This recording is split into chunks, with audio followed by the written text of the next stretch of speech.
नमस्कार दोस्तों, story audio book Mumbai channel में आपका स्वागत है। अगर आपको यह कहानी पसंद आती है तो चैनल को सब्सक्राइब करें। तो चलिए शुरू करते हैं। पार्टी में अब तक आप लोगों ने पढ़ा कि किस तरह से अनाया पार्टी में एंट्री लेती है और सबकी नज़र बस उसी पर टिकी हुई थी। लेकिन जानवी कपूर तो नफरत और गुस्से से उसे घूर रही थी, जैसे वह आज उसे मार डालेगी। सभी लोग अभी इस मंत्रमुग्ध होकर देख ही रहे थे। तभी राजेश कपूर उसके पास जाते हुए अपना हाथ बढ़ाकर बोला, बेटा चलो यहाँ से, तुमसे बहुत सारे लोग मिलने आए हैं। उसका इतना प्यारा लहजा सुन अनाया को ठसका ही लग गया, क्योंकि हमेशा अपना ऑर्डर झड़ने वाला इंसान लोमड़ी की तरह चापलूसी करें तो अजीब तो लगता है। लेकिन अनाया ज्यादा कुछ नहीं सोचती, ना ही उसके हाथ में हाथ देती है, बस ऐसे ही सिर हिलाकर उसके साथ चलने लगी। वैसे तो राजेश कपूर को बुरा लगा, लेकिन वो इस बारे में कुछ कर नहीं सकता था। राजेश कपूर उसे सीधे ही अपने मकसद को पूरा करने के लिए शेर होटल के पास ले गया और सबसे मिलवाने लगा। वहीं दूसरी ओर जानवी कपूर का तो खून खौल रहा था। वह मुठिया करते हुए बस उसे ही घूर रही थी। तभी उसे गेट के पास से भीड़ की आवाज आई। वहां पर पेपराजी हल्ला गुल्ला कर रहे थे और सभी लोग आवाज कर रहे थे जैसे कोई इम्पोर्टेंट इंसान वहां आया हो। जानवी कपूर की भी नजर गेट के पास चली गई तो उसे वहां पर विशाल मेहता अपने परिवार के साथ नजर आया। वैसे तो मेहता परिवार काफी लालची खानदान था, उसे बस पैसा और प्रॉपर्टी से मतलब था। लेकिन उन्हें जब पता चला कि अनाया वापस आए है, इसीलिए वह आज उनसे मिलने के लिए आए थे। उन्हें वहां देखकर जानवी के चेहरे पर मुस्कान आ गई। वह तुरंत चलते हुए गेट के पास गई और विशाल के पास खड़ी उसकी मां को गले लगाते हुए बोली, कैसी है कावेरी आंटी, आपसे मिलकर अच्छा लगा। उसके बाद वह विशाल के पिता सुरेश को भी ग्रिट करती है। उन दोनों को ही जानवी पसंद थी। वो है एक सक्सेसफुल एक्ट्रेस थी, उसका समाज में नाम था और वह काफी पैसे वाली थी, ऊपर से पॉपुलर भी थी। इसीलिए वह दोनों ही उससे काफी पसंद करते थे और अक्सर जानवी कपूर मेहता खानदान के नजदीक जाने के लिए उसके घर पर भी जाया करती थी, ताकि मेहता खानदान उसे पसंद करने लगे। और इतने सालों में उसने मेहता खानदान पर काफी अच्छी पकड़ बना ली थी। इसीलिए कावेरी मेहता मुस्कुराकर बोली, मैं ठीक हूँ बेटा, तुम कैसी हो और तुम्हारे मॉम डैड कहाँ पर है। जानवी भी चापलूसी भरी आवाज में बोली, वह सभी लोग अंदर ही है आंटी, आप चलिए। उसके बाद वह विशाल के हाथ में अपनी बाह डालते हुए उसके एकदम नजदीक जाकर बोली, कैसे हो विशाल, काफी वक्त हो गया तुमसे मिले हुए। विशाल भी उसकी कमर को छुपकर हल्के से सहलाते हुए घिमे से बोला, सही बात है, वक्त काफी हो गया है हमारे करीब आए हुए। फिर शरारत भरी आवाज में बोला, कोई बात नहीं, हम बाद में कुछ मस्ती करेंगे। यह बात उसने काफी धीमे से कही थी और उसकी बात सुनकर जानवी का चेहरा पके टमाटर की तरह लाल हो गया और उसे शर्म आ गई। उसने हल्के से अपने एक हाथ को विशाल के सीने पर चलाते हुए कहा, क्या कर रहे हो, यहाँ पर सभी लोग हैं, चलो मैं तुम्हें मॉम डैड से मिलवाती हूँ। इतना बोलकर वह इस तरह उसे चिपके हुए उसकी बाहों को कस के पकड़कर अपने मॉम डैड के पास ले जाने लगी। वह हमेशा से ही विशाल के साथ इसी तरह से बिहेव करती थी। सबको लगता था कि वह अच्छे दोस्त है और उसके नजदीक के लोगों को यह भी पता था कि वह लोग दोस्त से ज्यादा है। लेकिन दुनिया के लिए वह लोग बस अच्छे दोस्तों की तरह बिहेव करते थे और एक दूसरे से कुछ ज्यादा ही चिपकते थे। और जानवी का बॉलीवुड इंडस्ट्री में होने की वजह से सभी को यह गलत भी नहीं लगता था। आखिरकार मूवीवुड में इस तरह से गले मिलना, एक दूसरे की कमर में हाथ डालना, यह काफी आम सी चीज थी। लोगों के लिए यह बस एक खुद को एक्सप्रेस करने का तरीका था। हालांकि छोटे गांव और छोटे शहरों में यह बड़ी बात थी, लेकिन बड़े बड़े शहरों में तो यह बिल्कुल आम सी चीज थी। थोड़ी ही देर में वह लोग राजेश कपूर के पास पहुंच गए, जहां वह शेयर होल्डर से अनाया को इंट्रोड्यूस कर रहा था। उन्हें वहां देखकर राजेश कपूर मुस्कुराकर बोले, विशाल बेटा कैसे हो। फिर वह सुरेश मेहता और उसकी बीवी को भी ग्रेट करते हैं। रवीना भी वहीं पर खड़ी थी, वह भी उन लोगों को ग्रेट करती है। फिर काफी फ्रेंडली अंदाज में विशाल से बोली, बेटा तुम काफी वक्त से घर नहीं आए, लंबा वक्त हो गया, तुम जानवी से मिलने भी नहीं आए। उसका यह कहने का मतलब साफ साफ था कि उसके और जानवी के बीच काफी अच्छी रिलेशन है और वह दोस्त से ज्यादा है।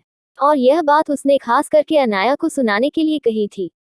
यह बात अनाया भी जानती है, क्योंकि पिछले जन्म में भी वह इसी तरह की बातें करती थी और वह खुद विशाल और जानवी को एक साथ होने का मौका देती थी। और अनाया को उनके साथ भी नहीं जाने देती थी और कहती थी कि वह दोनों अच्छे दोस्त थे, उन दोनों को थोड़ा वक्त एक साथ गुजारने दो।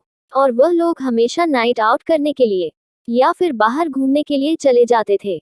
अनाया को भी लगता था कि वह सिर्फ दोस्त थे, लेकिन वह नहीं जानती थी कि उसके पीछे वह दोनों हनीमून मनाने जाते थे। पिछले जन्म में वह एक भी बार विशाल के साथ अकेले घूमने नहीं गई थी, न ही वह विशाल के करीब आई थी।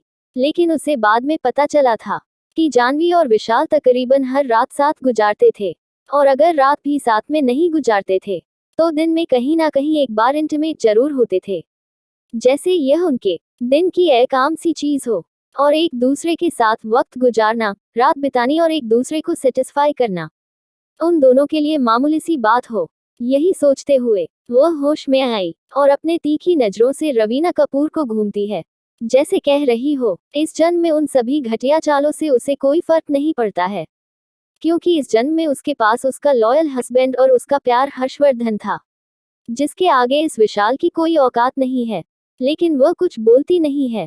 क्या अनाया अपना बचाव कर पाएगी, और क्या अनाया अपने परिवार को बचा पाए?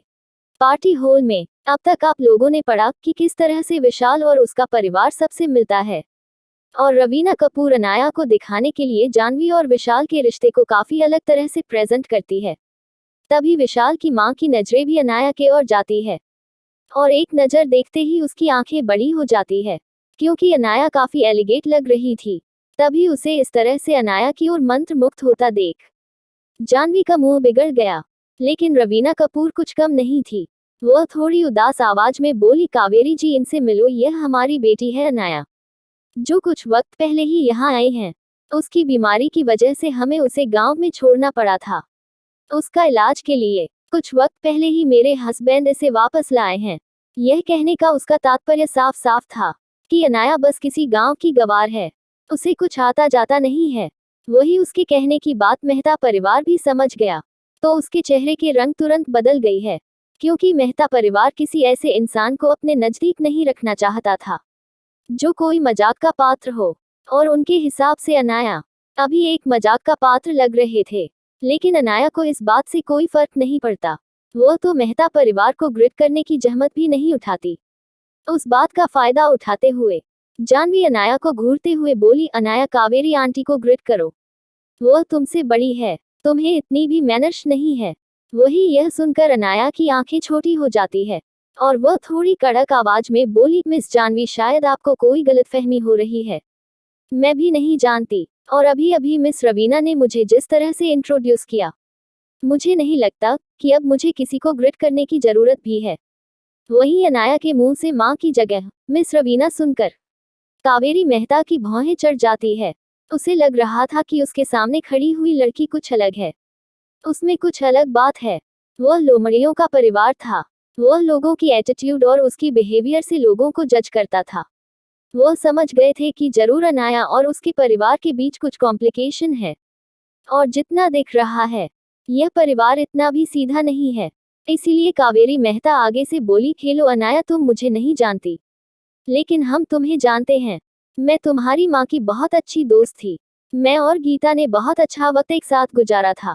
बचपन में तो तुम उसके साथ खेलने के लिए हमारे घर भी आती थी, और विशाल के साथ काफी खेलती भी थी। यह बोल वो विशाल की ओर इशारा करती है।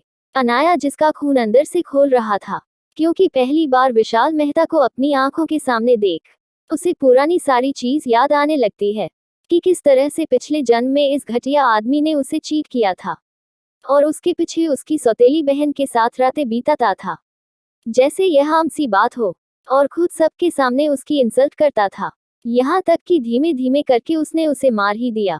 अनाया को इस चीज से भी ज्यादा फर्क नहीं पड़ता था, लेकिन उसे इस बात से नफरत हो रही थी कि उसे मारकर उसने उसका सब कुछ छीनकर उसकी सौतेली बहन को दे दिया। इसीलिए वह सबसे ज्यादा शायद विशाल मेहता से ही नफरत करती थी। वह बिना इमोशन के उसे देखते हुए गंभीर आवाज में बोली, खेलो मिस्टर मेहता, आपसे मिलकर अच्छा लगा। अनाया ने उसे हाथ मिलाने के लिए भी अपना हाथ आगे नहीं बढ़ाया। वही विशाल, जिनकी नजरों में अनाया एक गांव की गवार थी, उसकी मेलोडियस आवाज सुनकर वह मंत्रमुग्ध हो गया। वह पहले ही उसकी आंखों में डूब चुका था। वह जब से अंदर आया था तब से ही एक तक चुपके से अनाया को घूर रहा था, और उसे स्कैन कर रहा था। और जितना वह उसे देख रहा था उतना ही वह उसकी ओर अट्रैक्ट हो रहा था। विशाल मेहता एक वुमेनाइजर था। हालांकि सबकी नज़रों में वह एक वेल मैनर्स बिजनेसमैन था, जिसके नज़रों में औरतों की बहुत इज्जत है। लेकिन यह बात बहुत कम औरतें जानती थी, या फिर बहुत कम लोग जानते थे, कि विशाल मेहता एक वुमेनाइजर था। उसे लड़कियों के साथ खेलना और उसके साथ रातें बिताना पसंद था। हालांकि उसके पैसे और पावर की वजह से लड़कियां खुद उसकी रखेल बनने को तैयार हो जाती थी, या फिर दुनिया से अपना रिश्ता छुपाकर उसके साथ रातें बिताती थी, पैसों के लिए। लेकिन ज्यादा औरतों की कांटेक्ट में नजदीक आने की वजह से वह औरतों की हर हरकत को पहचानता था। और अनाया को देखकर वह एक नज़र में पहचान गया था कि उसकी पर्सनैलिटी, उसका फिगर और उसका चार्म, वह आज तक जितनी भी लड़कियों से मिला उससे ज्यादा है। और एक नज़र देखकर ही वह समझ गया था कि वह एक लॉयल लड़की है, जिसे बीवी बनाया जा सकता है। इसलिए उसका इंटरेस्ट अनाया में बढ़ गया, और वह उसे सामने से प्यार से ग्रिट करते हुए बोला, हेलो अनाया, कैसी हो? काफी लंबा वक्त हो गया तुमसे मिले हुए। यह कहते हुए वह आगे बाद उसे हाथ मिलाने के लिए, जिसकी वजह से जानवी जो उसका हाथ कस के पकड़कर खड़ी थी, उसे उसका हाथ छूट गया। यह नजारा ऐसा दिख रहा था जैसे विशाल मेहता जानवी से दूर जाकर अनाया को एक्सेप्ट कर रहा हो।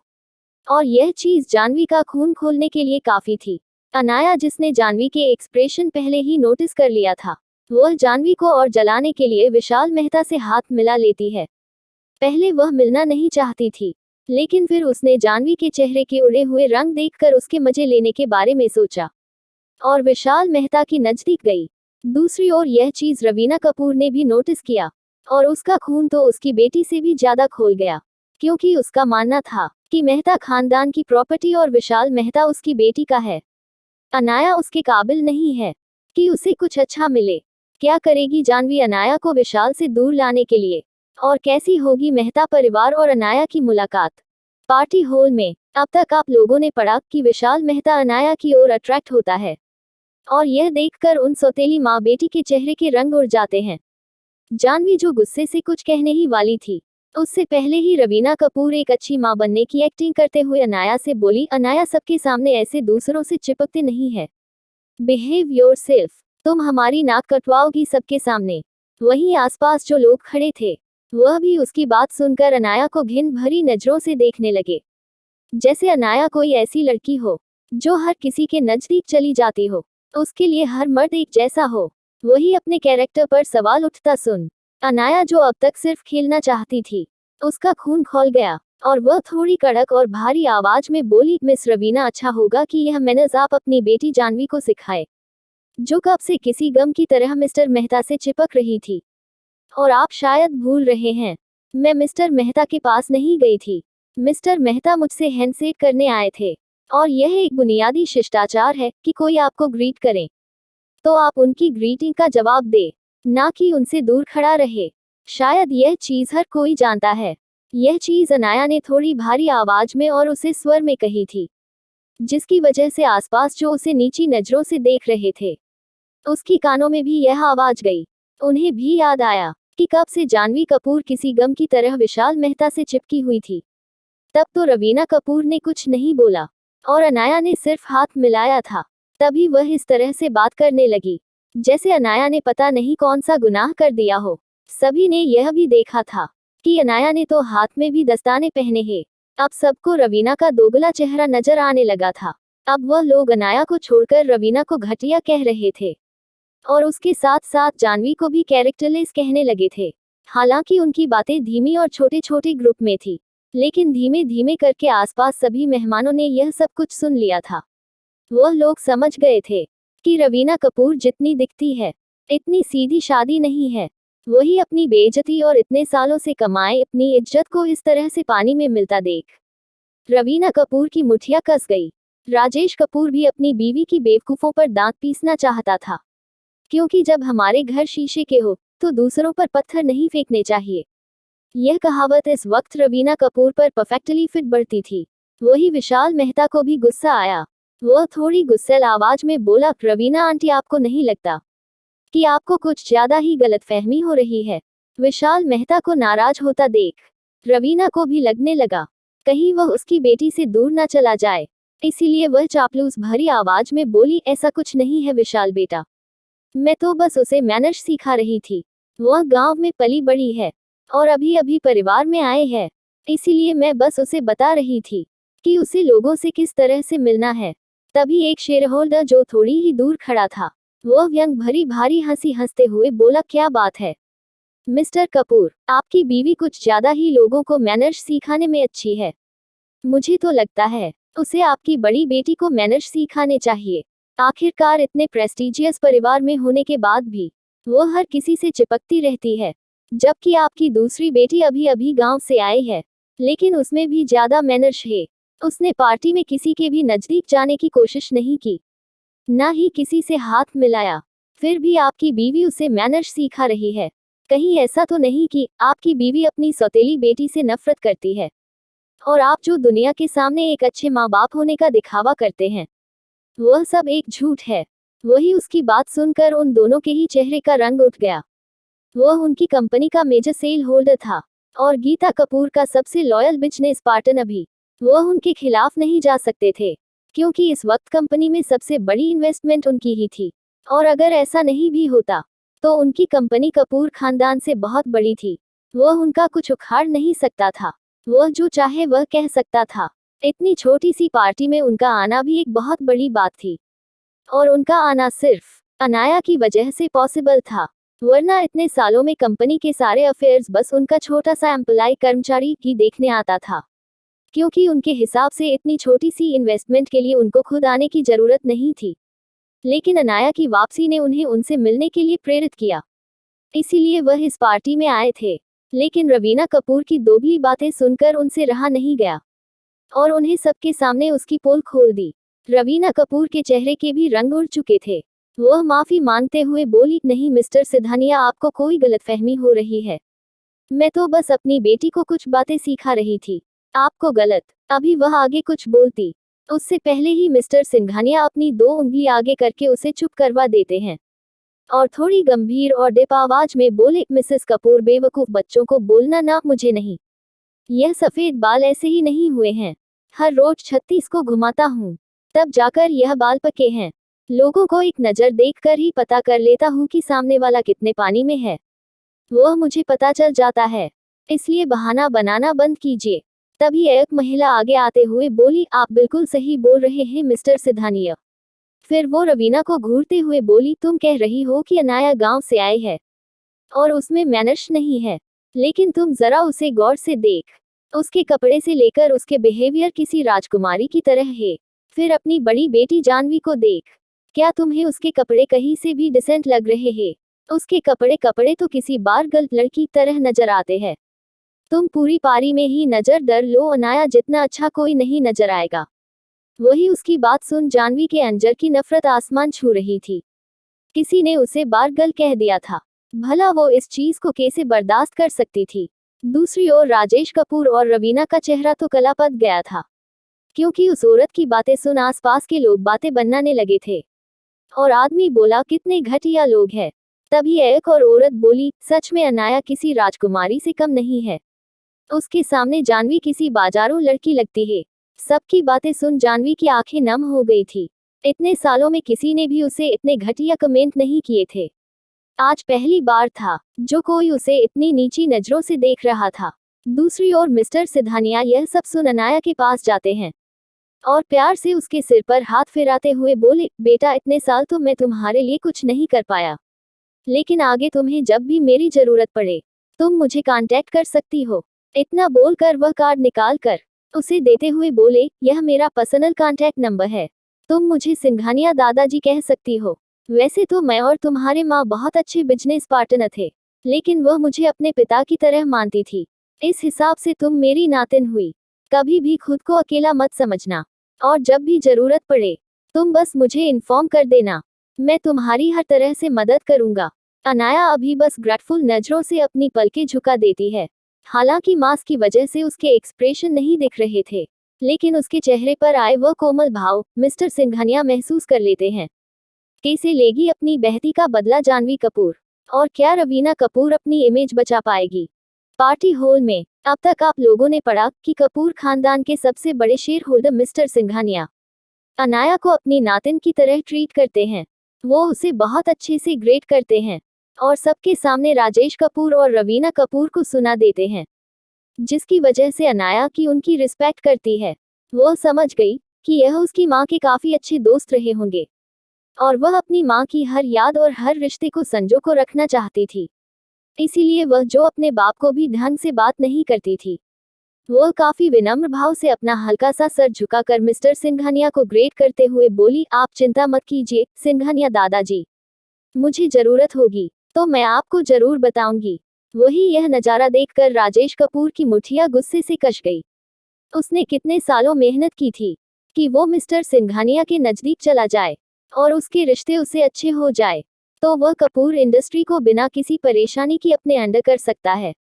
लेकिन इतने सालों में मिस्टर सिंघानिया ने उसे मिलने की एक अपॉइंटमेंट तक नहीं दी और अनाया के वापस आते ही उसने अनाया को अपनी पोती बना लिया।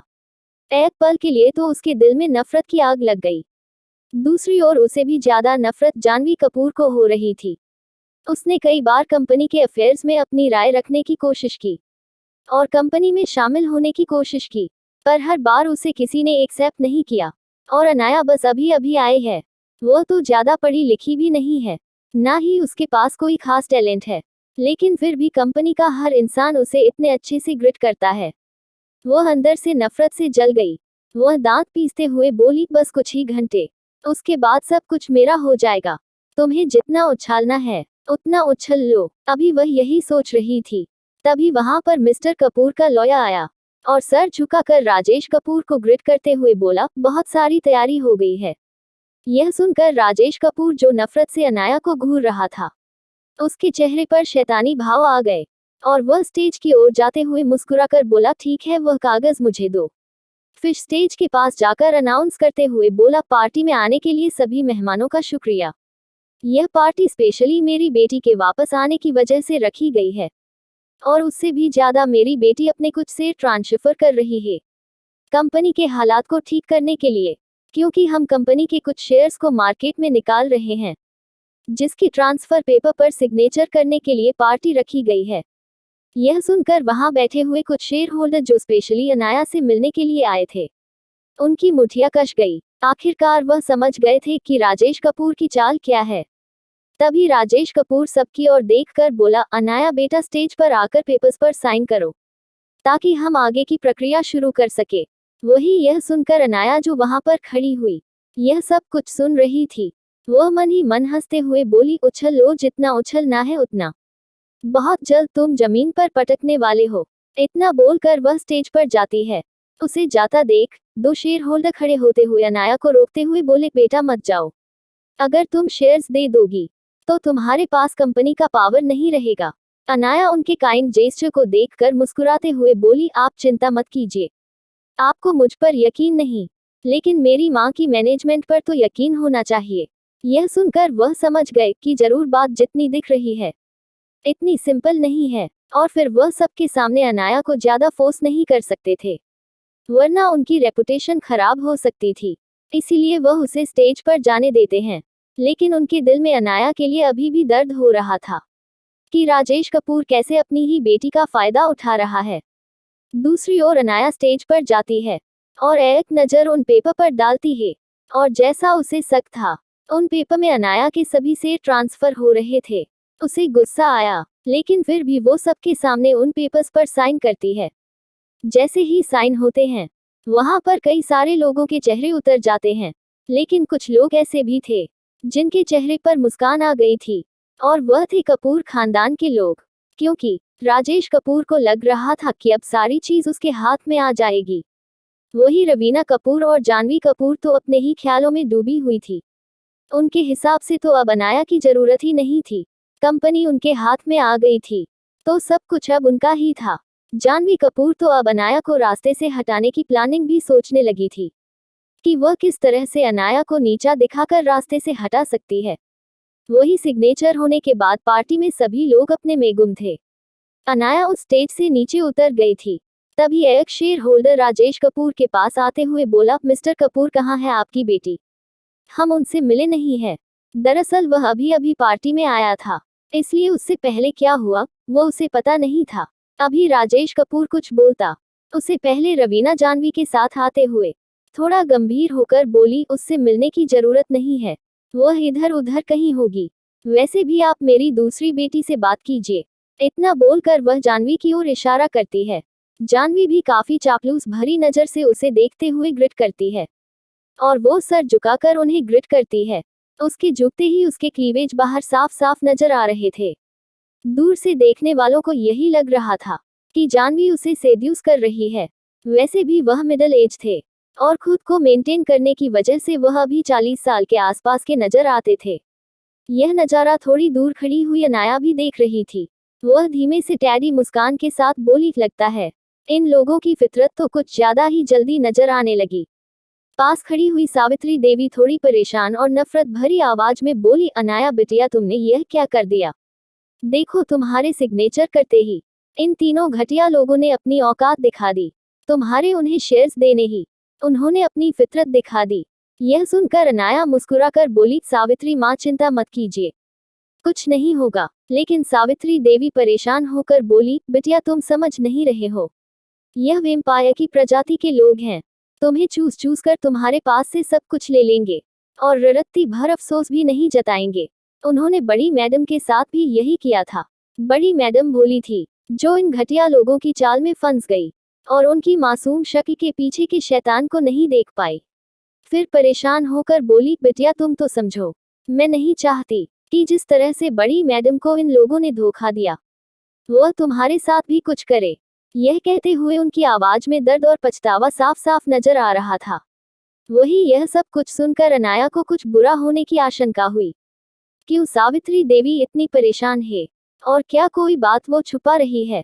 और क्या अनाया उन शेर को देकर कोई गलती तो नहीं की? हॉस्पिटल वार्ड में अब तक आप लोगों ने पढ़ा कि मिलिट्री हॉस्पिटल में हर्षद जिंदल कुछ ज्यादा ही बेकाबू हो गया था, इसलिए हमारा हीरो हर्षवर्धन अनाया को लेकर अस्पताल आ गया। इस वक्त वह दोनों काफी स्पीड से अस्पताल के कॉरिडोर में चल रहे थे। सामने ही आकाश जिंदल परेशान होकर खड़ा था। उसने इस बारे में अभी तक अपने दादाजी को इन्फॉर्म नहीं किया था, ना ही किसी और को इन्फॉर्म किया था, इसीलिए वो अनाया को देखते ही वह परेशान होकर बोला, डॉक्टर अना, हर्ष भाई। वह अभी इतना ही बोला था, तभी अनाया उसे हाथ दिखाते हुए बोली, पहले मुझे जाने दो, सिचुएशन क्या है वो देखने दो। अनाया जैसे ही अंदर गई वह गौर से हर्षवर्धन को देखने लगी। हर्षवर्धन अभी भी हिल रहा था क्योंकि अभी तक दवाई असर नहीं दिख रहा था। वह एक हाईली ट्रेन कमांडो था। छोटी मोटी बेहोशी की दवाई तो उस पर असर भी नहीं करती थी। उसे ट्रेन भी उसी तरह किया गया था। छोटे मोटे जहर और दवाएं उसकी बॉडी पर असर नहीं दिखाते थे, इसीलिए डॉक्टर ने जो माइल्ड नशे का इंजेक्शन दिया था जिससे वह सो जाए, वह इफेक्ट असर नहीं दे रहा था और अभी भी वह अपने हाथ पैर हिला रहा था। तभी अनाया अपनी धीमी मगर भारी आवाज में बोली, क्या कर रहे हो? इस आवाज में इतना वजन था कि पास खड़े डॉक्टर जो उसे शांत कर रहे थे वह भी 2 कदम पीछे हट गए और हर्षद जिंदल जो लंबी लंबी सांस खींच रहा था वह भी शांत हो गया। अनाया धीरे से उसके पास जाने लगी, फिर पास खड़ी हुई नर्स को इशारा करके बोली, इस कमरे का ऑक्सीजन लेवल 3% बढ़ा दो। यह सुनकर एक बार बोला, डॉक्टर बोला, लेकिन मैम इसमें ऑक्सीजन बहुत ज्यादा वेस्ट होगा। अनाया उसे घूरते हुए बोली, जितना कहा उतना करो, क्या मिलिट्री अस्पताल के पास ऑक्सीजन बोतल की कमी है? वही उसकी इस बात पर आकाश जिंदल की मुखिया कस गई। वह गुस्से से उस बड़ बोले डॉक्टर को घूरते हुए बोला, जो डॉक्टर कह रही है वह करो और अपना दिमाग लगाना बंद करी। वही अनाया का चेहरा भले ही आज भी नजर नहीं आ रहा था, लेकिन उसकी एक्स्ट्राऑर्डिनरी पर्सनैलिटी और ओरा सभी डॉक्टरों को आज भी डरा रहा था। अनाया चलते हुए हर्षद जिंदल के पास गई और धीमे से उसका ऑक्सीजन मास्क हटा दिया, फिर बैट एक्सेस किया और उसकी आंखों में देखते हुए बोली, अब बताओ यह सब क्यों कर रहे हो? लेकिन उसकी बात का कोई जवाब देने के बजाय वो पास पड़ी दवाई की ट्रे गुस्से ने गिरा देता है। यह देख अनाया उसका दिमाग पड़ती है और वो समझ जाती है कि प्रॉब्लम क्या है। वो थोड़ी गुस्से और कड़क आवाज में बोली, मुझे पता है कि तुम निराश हो चुके हो और जीने की आस खो चुके हो, क्योंकि तुम्हें लगता है कि अब तुम किसी काम के नहीं रहे। लेकिन भीड़ भी तुम यह सब नहीं कर सकते। वैसे भी तुम्हारी जिंदगी मेरी कर्जदार है। मैंने तुम्हें बचाया है और तुम मेरी मेहनत और अपने परिवार की कोशिशों को इस तरह से वेस्ट नहीं कर सकते। और अगर तुम्हें ऐसा लगता है कि तुम बस एक बोझ हो, तो ऐसा नहीं है। तुम्हारा ऑपरेशन मैंने खुद किया है, और मैं वादा करती हूँ कि अगले 1 महीने में तुम पूरी तरह से नॉर्मल हो जाओगे, और अगले 3 महीने में तुम अपनी ब्लैक कमांडर फोर्स के कप्तान वापस बन जाओगे। यह सुनकर हर्षद जिंदल, जो मायूस और निराश होकर खड़े होने की कोशिश कर रहा था, वह बिल्कुल शांत हो गया, और वह दबी हुई आवाज में बोला, क्या आप सही कह रही है? क्या मैं वापस पहले की तरह हो जाऊंगा? अनाया एक गहरी आवाज में बोली, हाँ बिल्कुल, वैसे भी आपकी बॉडी में कोई ज्यादा प्रॉब्लम नहीं है। बुलेट पहले ही निकल चुकी है। इसका मतलब है कि आपकी बॉडी के अंदरूनी अंग में और कोई प्रॉब्लम नहीं है। लेकिन हाँ, बुलेट की वजह से जो डैमेज हुआ था, उसे नेचुरली हिल होने में वक्त लगेगा, और वह नेचुरली हिल आपकी बॉडी ही करेगी। लेकिन उसके लिए आपको खुद की हेल्थ पर ध्यान देना होगा। इस तरह की हरकत आपकी बॉडी को अंदर से वापस हानि पहुंचा सकती है।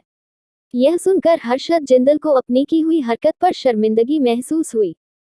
फिर अनाया उसकी आंखों में देखते हुए उसे मैनिपुलेट करते हुए बोली, यह बात तो आपको भी पता होनी चाहिए, क्योंकि बेसिक मेडिकल नॉलेज आपने भी ली है, कि हमारी बॉडी खुद ही हिल होती है। हम बस बॉडी को हिल करने में सपोर्ट करते हैं, दवाएं और बाकी सारी चीजें खाकर, और वो सब भी तभी असर करती है जब हम उसे दवाइयों पर रिस्पांस देते हैं। आपको बस हेल्दी फूड और जो प्रिस्क्रिप्शन पर्ची मैंने दी है, उसे फॉलो करना है। उसके बाद आप अपनी बॉडी में खुद बदलाव महसूस करेंगे। लेकिन अगर आप परमानेंटली हमेशा डिसेबल अपंग होना चाहते हैं, तो मैं आपको रोकूंगी नहीं। आगे आप जल्दबाजी कर सकते हैं। हर्षद जिंदल, जो गौर से अनाया की बातें सुन रहा था, वह ना में सिर हिलाते हुए बोला, नहीं नहीं डॉक्टर, अब आप जैसा कहेंगे मैं वैसा ही करूंगा। आप मुझे बताएं मुझे क्या करना है। यह वो किसी आज्ञाकारी बच्चे की तरह बोल रहा था, जैसे अनाया उसकी मेंटोर हो। यह सुन अनाया उसे देखते हुए गौर से बोली, पहले खुद को रिलैक्स रखो, किसी भी तरह का टेंशन मत लो। मैं वादा करती हूँ कि तुम ठीक होगे। इसके लिए चाहे मुझे जो भी करना होगा मैं करूंगी, लेकिन आपको पॉजिटिव रिस्पांस, सकारात्मक प्रतिक्रिया देना होगा, और किसी की बातों पर यकीन करने की बजाय जो मैंने अभी अभी कहा उन्हें याद रखेंगे, ताकि आगे चलकर आप डिमोटिवेट ना हो। उसके बाद वह गंभीर लाशे में वहां खड़े हुए डॉक्टरों की ओर घूरकर बोली, अब तुम लोग साफ साफ बताओ, किसने वह बकवास की थी? इतना कहते हुए उसकी आंखें कठोर हो गई। दरअसल अनाया ने हर्षवर्धन का दिमाग पर था, और उसे पता चल गया था कि क्यों वो इतना पैनिक कर रहा था। वही उसकी बात सुनकर वह सभी डॉक्टर डर गए, और 2 कदम पीछे हट गए। उसमें से एक नर्स डरते हुए बोली, हमने कुछ नहीं किया मैडम, हमने कोई गलत काम नहीं किया, हम तो बस यहाँ पर उन्हें रेगुलर दवाई का डोज देने आए थे। यह सुनकर अनाया की आंखें छोटी हो गई है, और वो गहरी आवाज में बोली, मुझे ज्यादा आप लोगों को पता है कि आपने क्या किया है। अब अपने मुंह से कबूल कर रहे हो, या मैं अपने तरीके से तुम लोगों का मुंह खुलवाऊं? लेकिन अभी भी कोई कुछ नहीं बोल रहा था। तभी आकाश जिंदल परेशान होकर बोला, क्या हुआ, किसी ने कुछ किया है? अनाया एक डिप आवाज में बोली, इस चीज का ध्यान तो आपको भी रखना चाहिए था। मैंने कहा था पेशेंट क्रिटिकल है, और उन्हें मेंटली और फिजिकली स्टेबल रहना होगा। तो इस वार्ड में आकर उनके बारे में नेगेटिव बकवास करने की हिम्मत किसकी हुई? यह सुनकर आकाश जिंदल गुस्से में बोला, यहाँ कौन आया था और किसने यहाँ आकर बातें की? लेकिन अभी भी वह सभी लोग खामोश खड़े थे। तभी हर्षद जिंदल गंभीर आवाज में बोला, छोड़ो इन सबको, वह लोग कुछ गलत नहीं कह रहे थे। तभी अनाया एक डिप आवाज में बोली, मेडिकल की दुनिया में यह क्राइम है। अगर इस चीज पर मैं कैसे करूं, तो उन लोगों की जिंदगी भर का करियर खराब हो सकता है। यह तो किसी बच्चे को भी पता होता है कि जिस पेशेंट की ब्रेन सर्जरी हुई होती है, उनके सामने डिमोटिवेट बातें और उनकी फिजिकल कंडीशन का डिस्कशन नहीं किया जाता। और यह लोग आपके सामने ही आपकी फिजिकल कंडीशन डिस्कस कर रहे थे, जिसकी वजह से आप डिमोटिवेट हुए और पैनिक हो गए। वह तो अच्छा था कि वक्त पर मैं आ गई, अगर नहीं आती तो क्या आप खुद को नुकसान नहीं पहुंचाने वाले थे? उसकी बात सुनकर हर्षवर्धन की नजरें भी झुक गई। वह भी समझ गया कि बात सिर्फ कहने को सिंपल है, इतनी सिंपल है नहीं। इनडायरेक्टली यह अटेम्प्ट टू मर्डर है, हत्या की कोशिश। बस दिख नहीं रहा था, और कभी कभार सच भी यही होता है। आप लोगों ने भी देखा होगा कि लोग किसी चीज को इतना बदनाम कर देते हैं कि वह इंसान मेंटली डिप्रेस होकर खुद को ही खत्म कर लेता है। और जिन लोगों ने उसे क्रिटिसाइज किया होता है, उन्हें पता तक नहीं होता कि उस इंसान की मौत हमारी वजह से हुई। इसीलिए हमेशा पॉजिटिव रहना चाहिए और हर किसी को लाइफ में आगे बढ़ाने के लिए प्रेरित करना चाहिए, चाहे फिर उनकी जिंदगी में कितनी भी कॉम्प्लिकेशंस क्यों नहीं हो। मेरे रीडर भी आगे बढ़े और हमेशा हेल्थी रहे। क्या हर्षद होगा ठीक? और क्या एक्शन लगा उन डॉक्टर के खिलाफ आकाश जिंदल? और क्या अन्ना घर पर नहीं ही किसी को पता चलेगा? अगर आपको अगला एपिसोड चाहिए तो लाइक करें, कमेंट करें और चैनल को सब्सक्राइब करें।